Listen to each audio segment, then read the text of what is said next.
आप किसी भी व्यक्ति को अपनी ओर आकर्षित करना चाहते हैं, उसे व्यक्ति को अपने इशारों पर नाचना चाहते हैं, तो फिर आप मेरे संकट मोचन हनुमान जी का यह दुर्लभ मंत्र सच्चे मन और श्रद्धा के साथ यदि आप सुन लेते हैं, तो वह व्यक्ति आपकी ओर आकर्षित और आपकी हर एक बात मानने लगेगा। वह व्यक्ति कभी आपसे दूर नहीं जाएगा और हमेशा आपका ख्याल रखेंगी, आपकी बात हमेशा मानेगा। यदि आप उसे व्यक्ति को कभी खोना नहीं चाहते, तो फिर हमारे संकट मोचन हनुमान जी का यह दुर्लभ मंत्र 108 बार सच्चे मन और श्रद्धा के साथ श्रवण कर लेना। यदि आप इस मंत्र को अंत तक सुन लेते हैं, तो आपका कार्य बहुत जल्द पूरा हो जाएगा।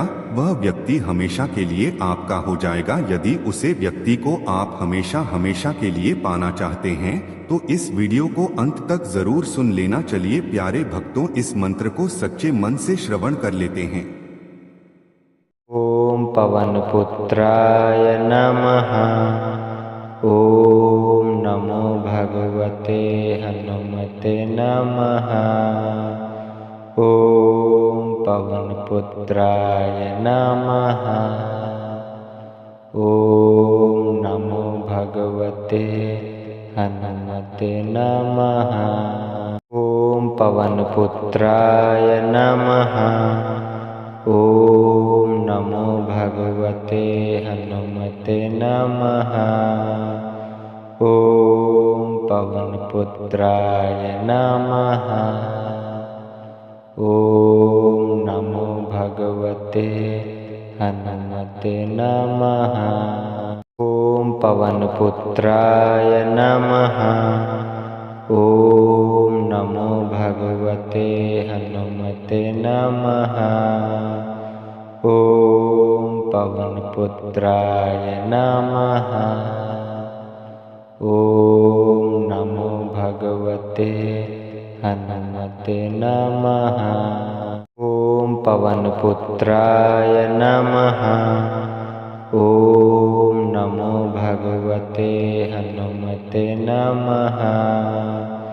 ओम पवन पुत्राय नमः। ओम नमो भगवते हनुमते नमः। ओम पवन पुत्राय नमः। ओम नमो भगवते हनुमते नमः।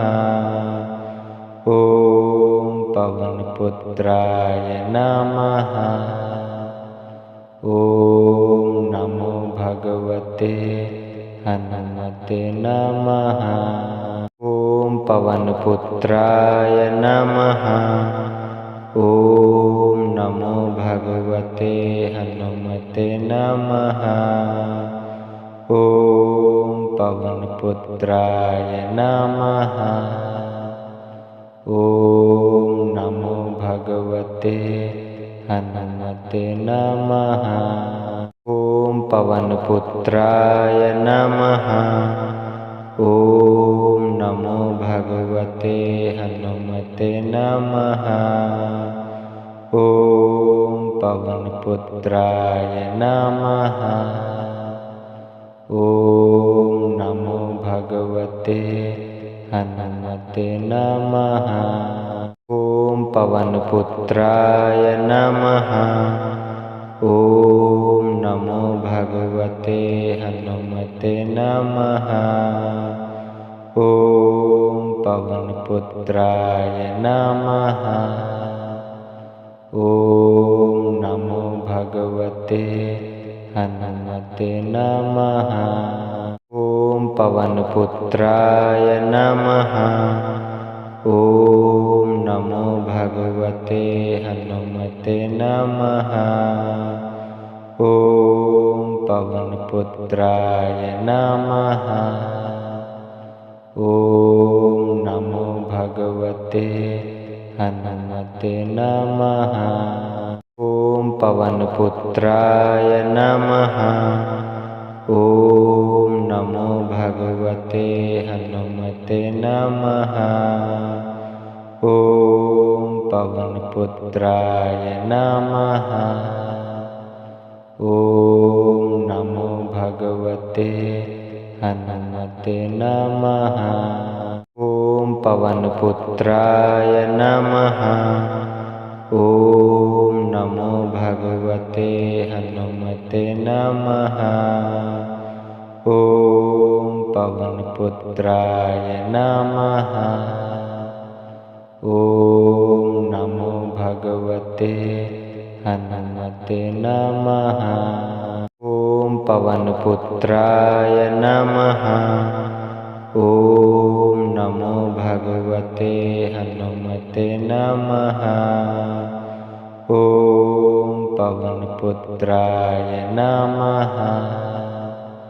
ॐ नमो भगवते हनुमते नमः। ॐ पवनपुत्राय नमः। ॐ नमो भगवते हनुमते नमः।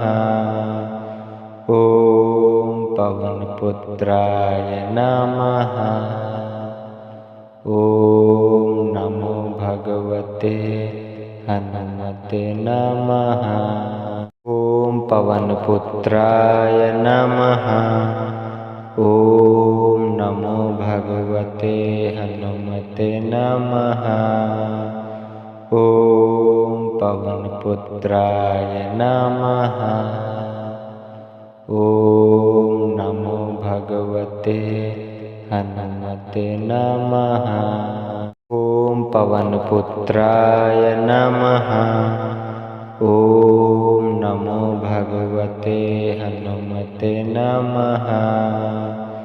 ॐ पवनपुत्राय नमः।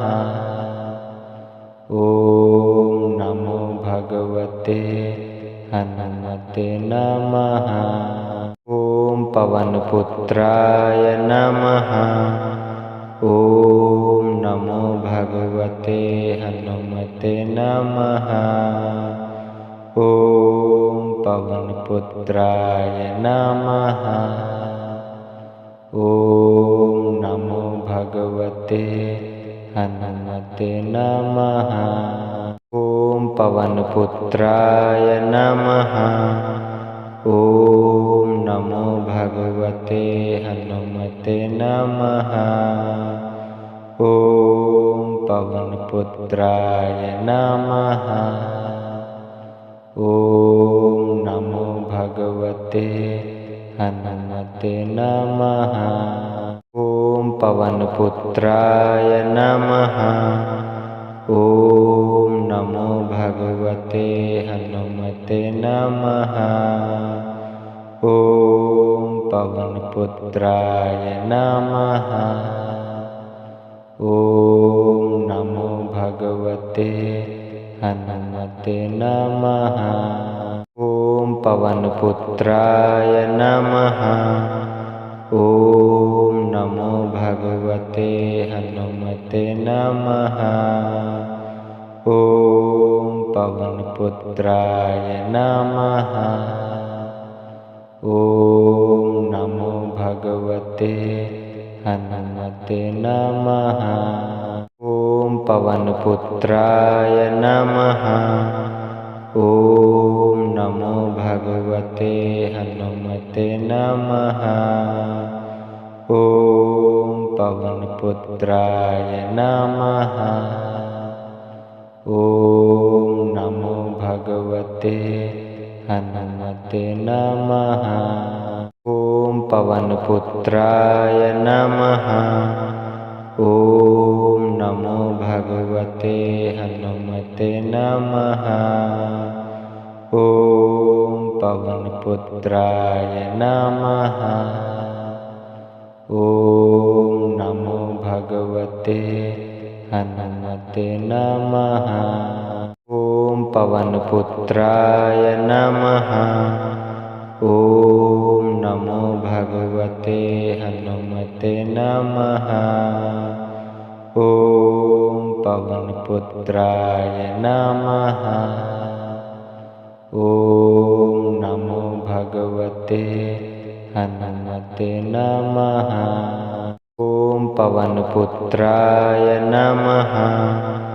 ॐ नमो भगवते हनुमते नमः। ॐ पवनपुत्राय नमः। ॐ नमो भगवते हनुमते नमः। ॐ पवनपुत्राय नमः। ॐ नमो भगवते हनुमते नमः।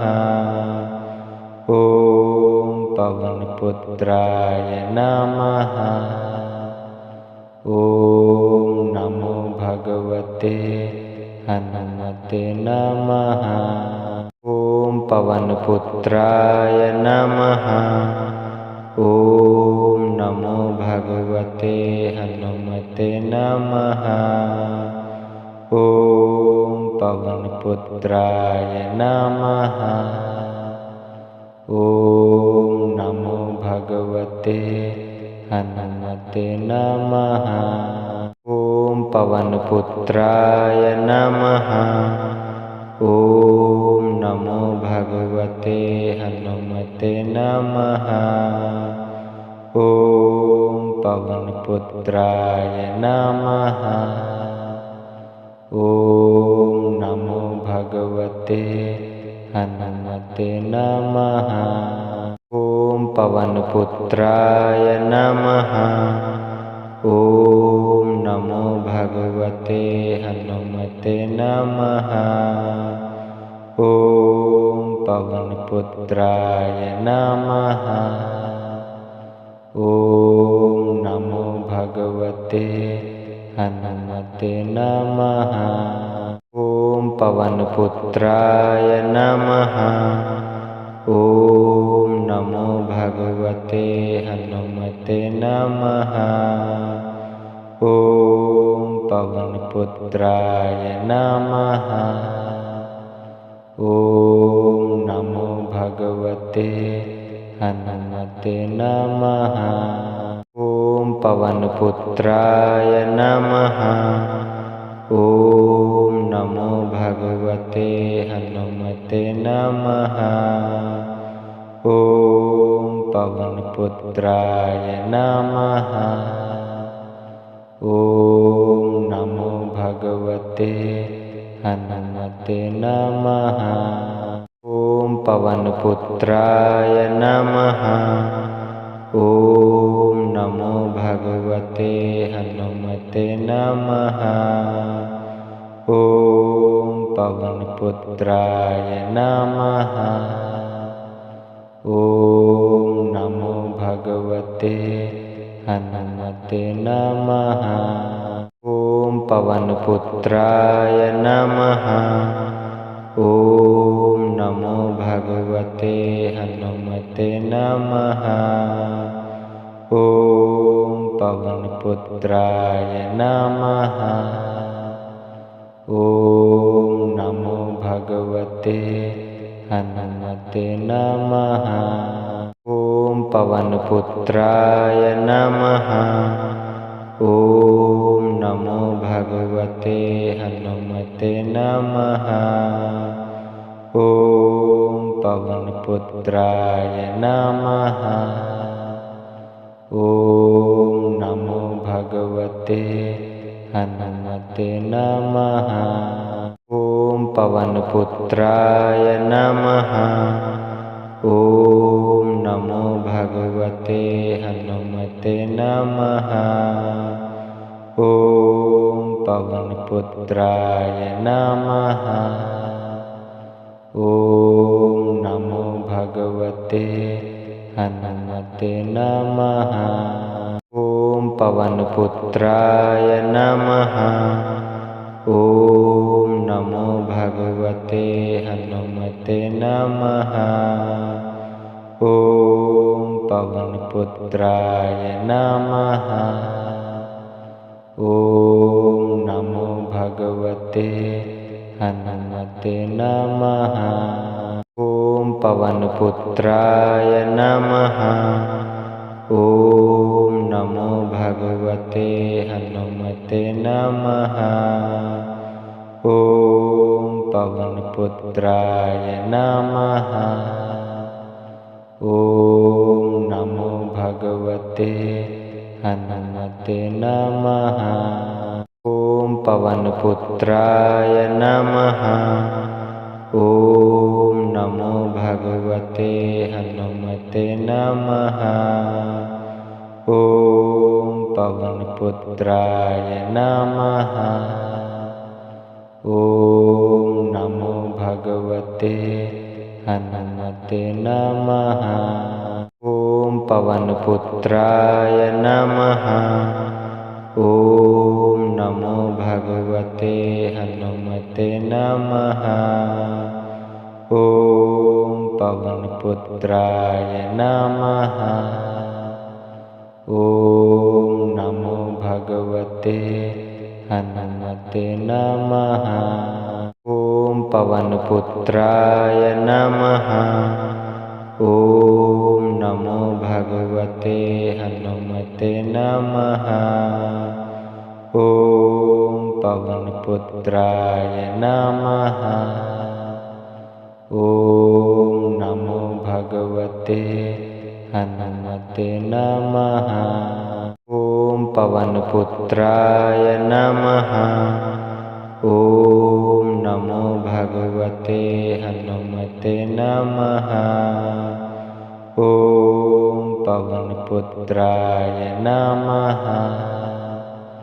ॐ नमो भगवते हनुमते नमः। ॐ पवनपुत्राय नमः। ॐ नमो भगवते हनुमते नमः। ॐ पवनपुत्राय नमः। ॐ नमो भगवते हनुमते नमः। ॐ पवनपुत्राय नमः। ॐ नमो भगवते हनुमते नमः। ॐ पवनपुत्राय नमः।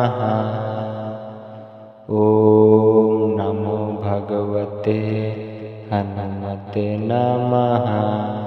ॐ पवनपुत्राय नमः। ॐ नमो भगवते हनुमते नमः। ॐ पवनपुत्राय नमः। ॐ नमो भगवते हनुमते नमः। ॐ पवनपुत्राय नमः।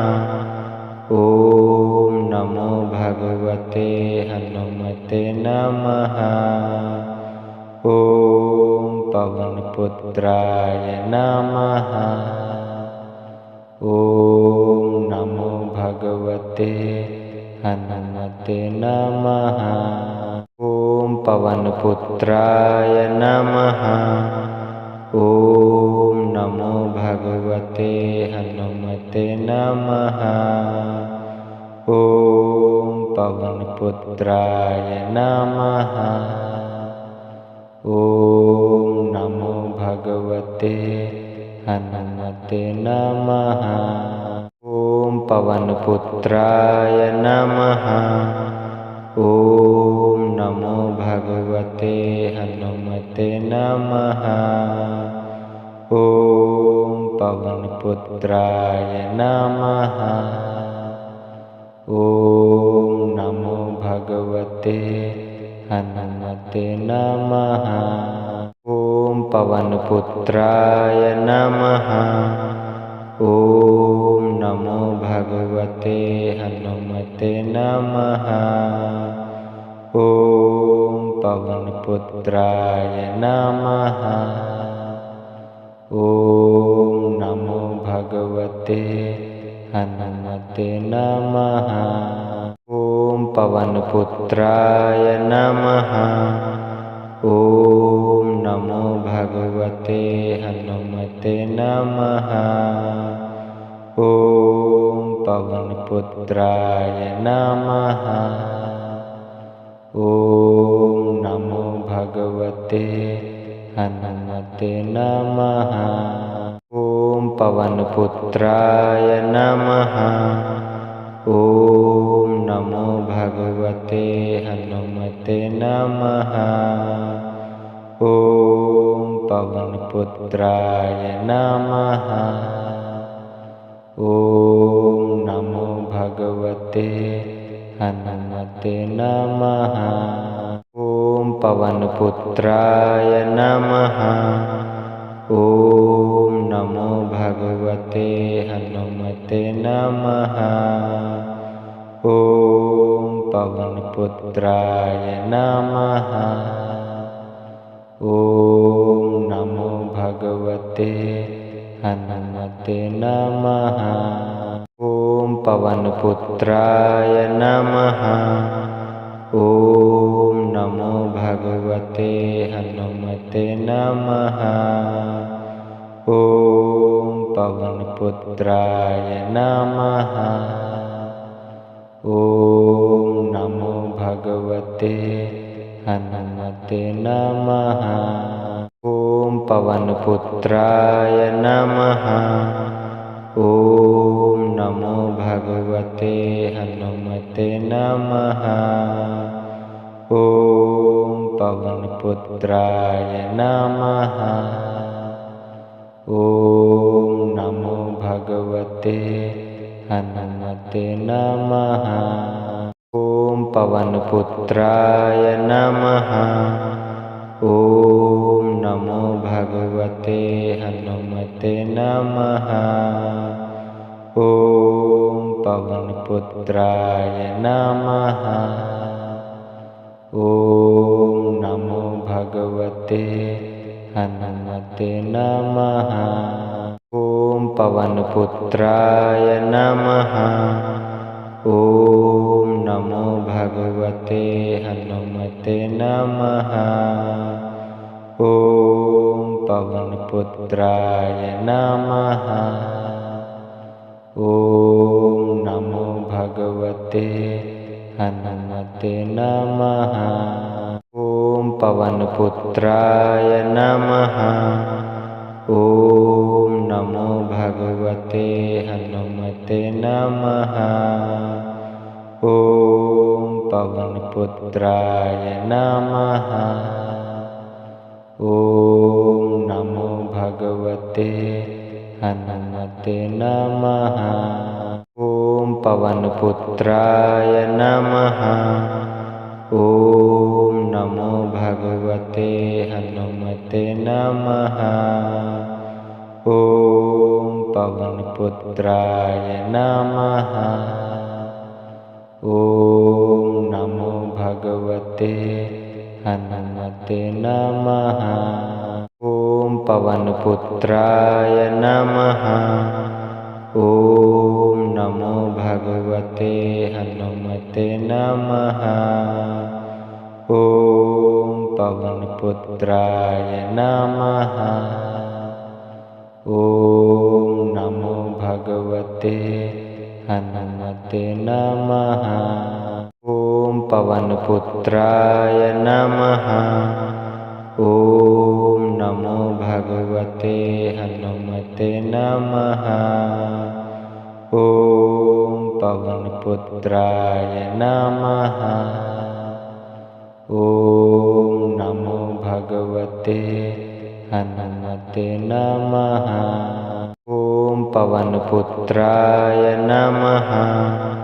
ॐ नमो भगवते हनुमते नमः। ॐ पवनपुत्राय नमः। ॐ नमो भगवते हनुमते नमः।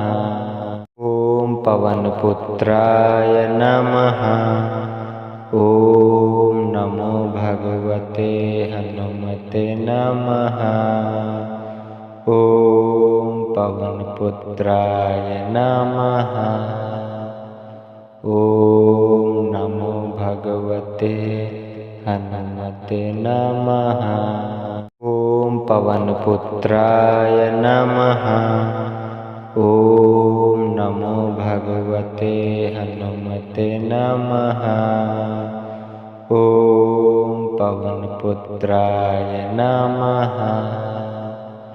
ॐ हनुमते नमः। ॐ पवनपुत्राय नमः। ॐ नमो भगवते हनुमते नमः। ॐ पवनपुत्राय नमः। ॐ नमो भगवते हनुमते नमः। ॐ पवनपुत्राय नमः। ॐ नमो भगवते हनुमते नमः। ॐ पवनपुत्राय नमः। ॐ नमो भगवते हनुमते नमः। ॐ पवनपुत्राय नमः। ॐ नमो भगवते हनुमते नमः। ॐ पवनपुत्राय नमः। ॐ नमो भगवते हनुमते नमः। ॐ पवनपुत्राय नमः। ॐ नमो भगवते हनुमते नमः। ॐ पवनपुत्राय नमः। ॐ नमो भगवते हनुमते नमः। ॐ पवनपुत्राय नमः। ॐ नमो भगवते हनुमते नमः। ॐ पवनपुत्राय नमः। ॐ नमो भगवते हनुमते नमः। ॐ पवनपुत्राय नमः। ॐ नमो भगवते हनुमते नमः। ॐ पवनपुत्राय नमः। ॐ नमो भगवते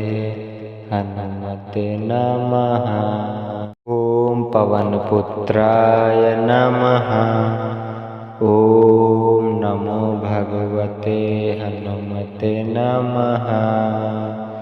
ॐ पवनपुत्राय नमः। ॐ नमो भगवते हनुमते नमः। ॐ पवनपुत्राय नमः। ॐ नमो भगवते हनुमते नमः। ॐ पवनपुत्राय नमः। ॐ नमो भगवते हनुमते नमः। ॐ पवनपुत्राय नमः। ॐ नमो भगवते हनुमते नमः। ॐ पवनपुत्राय नमः। ॐ नमो भगवते हनुमते नमः। ॐ पवनपुत्राय नमः। ॐ नमो भगवते हनुमते नमः। ॐ पवनपुत्राय नमः। ॐ नमो भगवते हनुमते नमः। ॐ पवनपुत्राय नमः। ॐ नमो भगवते हनुमते नमः। ॐ पवनपुत्राय नमः। ॐ नमो भगवते हनुमते नमः। ॐ पवनपुत्राय नमः।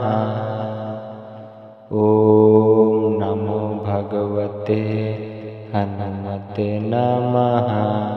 ॐ पवनपुत्राय नमः। ॐ नमो भगवते हनुमते नमः। ॐ पवनपुत्राय नमः। ॐ नमो भगवते हनुमते नमः। ॐ पवनपुत्राय नमः। ॐ नमो भगवते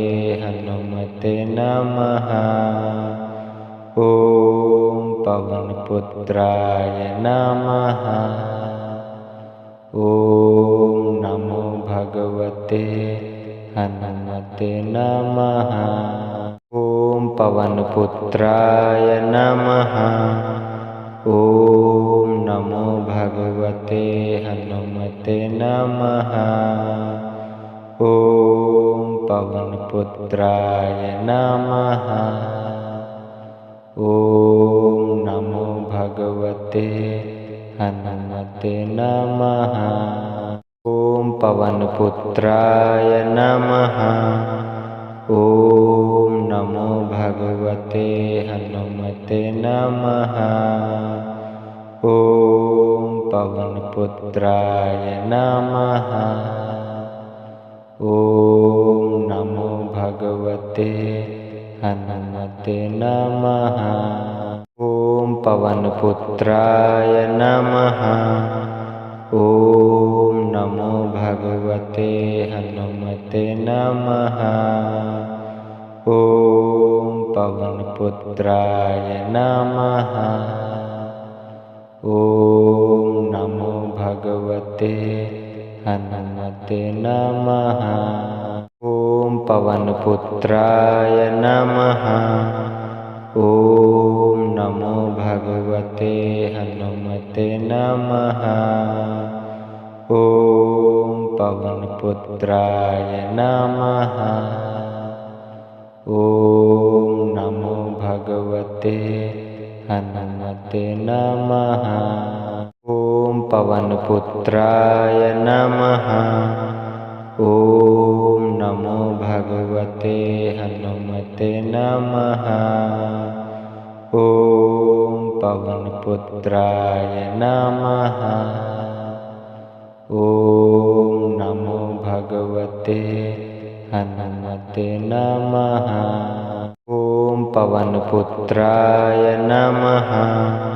ॐ नमो भगवते हनुमते नमः।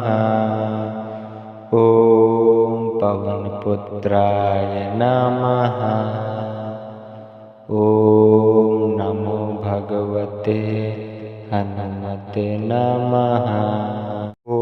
पवनपुत्राय नमः।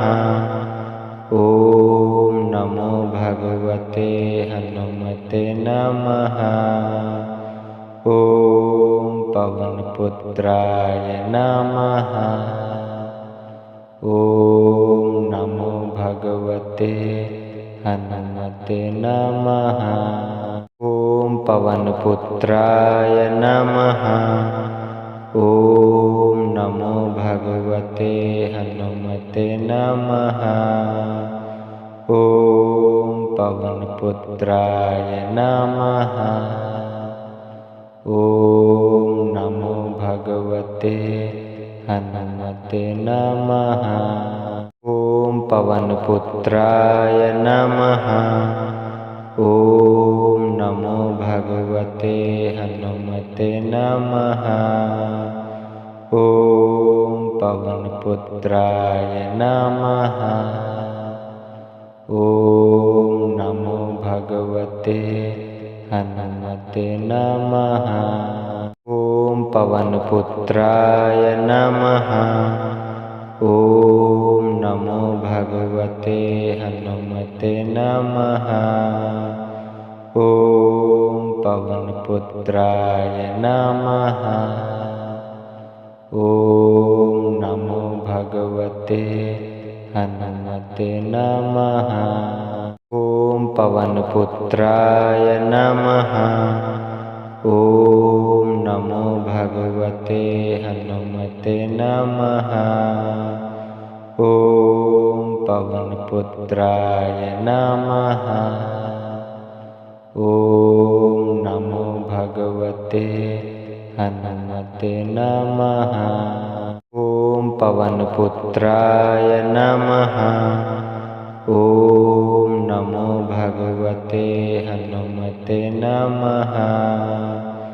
ॐ पवनपुत्राय नमः। ॐ नमो भगवते हनुमते नमः। ॐ पवनपुत्राय नमः। ॐ नमो भगवते हनुमते नमः। ॐ पवनपुत्राय नमः। ॐ नमो भगवते हनुमते नमः। ॐ पवनपुत्राय नमः। ॐ नमो भगवते हनुमते नमः। ॐ पवनपुत्राय नमः। ॐ नमो भगवते हनुमते नमः। ॐ पवनपुत्राय नमः। ॐ नमो भगवते हनुमते नमः। ॐ पवनपुत्राय नमः। ॐ नमो भगवते हनुमते नमः। ॐ पवनपुत्राय नमः। ॐ नमो भगवते हनुमते नमः। ॐ पवनपुत्राय नमः। ॐ नमो भगवते हनुमते नमः। ॐ पवनपुत्राय नमः। ॐ नमो भगवते हनुमते नमः। ॐ पवनपुत्राय नमः। ॐ नमो भगवते हनुमते नमः। ॐ पवनपुत्राय नमः। ॐ नमो भगवते हनुमते नमः। ॐ पवनपुत्राय नमः। ॐ नमो भगवते हनुमते नमः। ॐ पवनपुत्राय नमः। ॐ नमो भगवते हनुमते नमः। ॐ पवनपुत्राय नमः। ॐ नमो भगवते हनुमते नमः। ॐ पवनपुत्राय नमः। ॐ नमो भगवते हनुमते नमः। ॐ पवनपुत्राय नमः। ॐ नमो भगवते हनुमते नमः। ॐ पवनपुत्राय नमः। ॐ नमो भगवते हनुमते नमः। ॐ पवनपुत्राय नमः। ॐ नमो भगवते हनुमते नमः। ॐ पवनपुत्राय नमः। ॐ नमो भगवते हनुमते नमः। ॐ पवनपुत्राय नमः। ॐ नमो भगवते हनुमते नमः। ॐ पवनपुत्राय नमः। ॐ नमो भगवते हनुमते नमः। ॐ पवनपुत्राय नमः। ॐ नमो भगवते हनुमते नमः। ॐ पवनपुत्राय नमः। ॐ नमो भगवते हनुमते नमः। ॐ पवनपुत्राय नमः। ॐ नमो भगवते हनुमते नमः। ॐ पवनपुत्राय नमः। ॐ नमो भगवते हनुमते नमः। ॐ पवनपुत्राय नमः। ॐ नमो भगवते हनुमते नमः। ॐ पवनपुत्राय नमः। ॐ नमो भगवते हनुमते नमः। ॐ पवनपुत्राय नमः। ॐ नमो भगवते हनुमते नमः। ॐ पवनपुत्राय नमः। ॐ नमो भगवते हनुमते नमः। ॐ पवनपुत्राय नमः।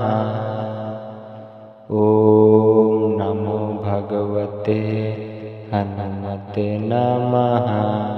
ॐ पवनपुत्राय नमः। ॐ नमो भगवते हनुमते नमः। ॐ पवनपुत्राय नमः। ॐ नमो भगवते हनुमते नमः। ॐ पवनपुत्राय नमः। ॐ नमो भगवते हनुमते नमः। ॐ पवनपुत्राय नमः। ॐ नमो भगवते हनुमते नमः। ॐ पवनपुत्राय नमः। ॐ नमो भगवते हनुमते नमः। ॐ पवनपुत्राय नमः। ॐ नमो भगवते हनुमते नमः। ॐ पवनपुत्राय नमः। ॐ नमो भगवते हनुमते नमः। ॐ पवनपुत्राय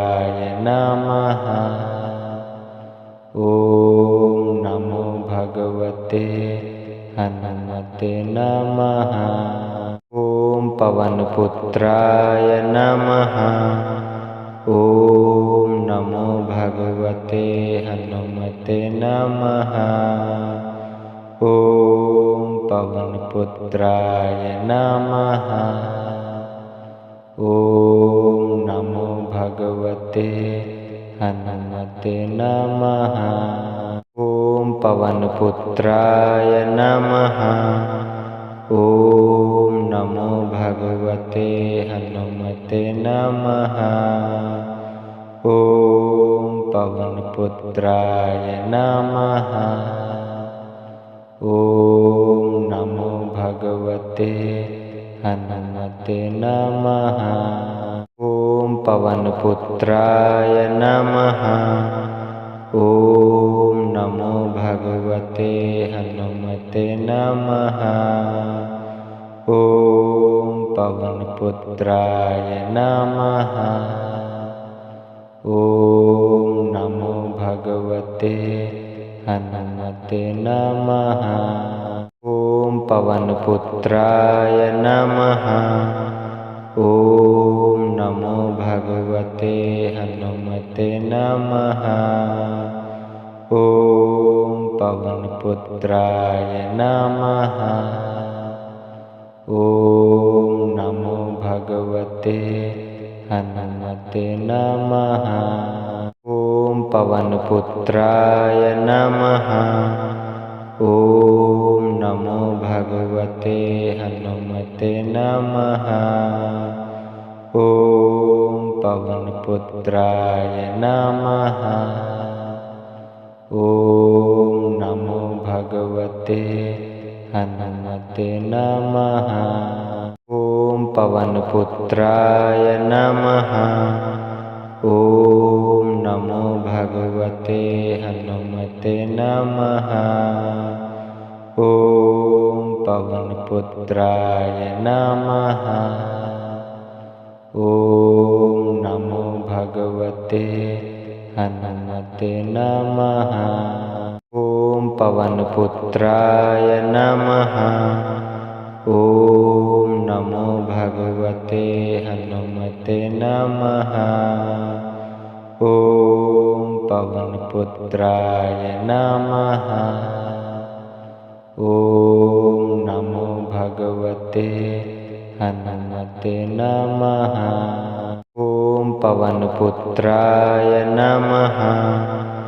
ॐ नमो भगवते हनुमते नमः। ॐ पवनपुत्राय नमः। ॐ नमो भगवते हनुमते नमः। ॐ पवनपुत्राय नमः। ॐ नमो भगवते हनुमते नमः। ॐ पवनपुत्राय नमः। ॐ नमो भगवते हनुमते नमः। ॐ पवनपुत्राय नमः। ॐ नमो भगवते हनुमते नमः। ॐ पवनपुत्राय नमः। ॐ नमो भगवते हनुमते नमः। ॐ पवनपुत्राय नमः। ॐ नमो भगवते हनुमते नमः। ॐ पवनपुत्राय नमः। ॐ नमो भगवते हनुमते नमः। ॐ पवनपुत्राय नमः। ॐ नमो भगवते हनुमते नमः। ॐ पवनपुत्राय नमः। ॐ नमो भगवते हनुमते नमः। ॐ पवनपुत्राय नमः। ॐ नमो भगवते हनुमते नमः। ॐ पवनपुत्राय नमः। ॐ नमो भगवते हनुमते नमः। ॐ पवनपुत्राय नमः। ॐ नमो भगवते हनुमते नमः। ॐ पवनपुत्राय नमः। ॐ नमो भगवते हनुमते नमः। ॐ पवनपुत्राय नमः। ॐ नमो भगवते हनुमते नमः। ॐ पवनपुत्राय नमः। ॐ नमो भगवते हनुमते नमः। ॐ पवनपुत्राय नमः। ॐ नमो भगवते हनुमते नमः। ॐ पवनपुत्राय नमः। ॐ नमो भगवते हनुमते नमः। ॐ पवनपुत्राय नमः। ॐ नमो भगवते हनुमते नमः। ॐ पवनपुत्राय नमः। ॐ नमो भगवते हनुमते नमः। ॐ पवनपुत्राय नमः। ॐ नमो भगवते हनुमते नमः।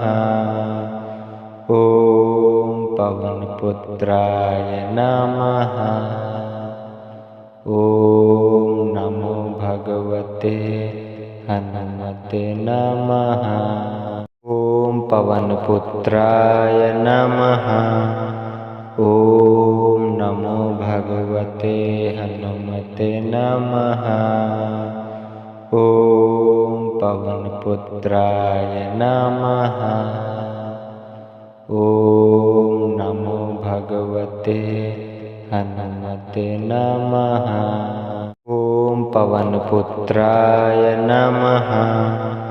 ॐ नमो भगवते हनुमते नमः। ॐ पवनपुत्राय नमः।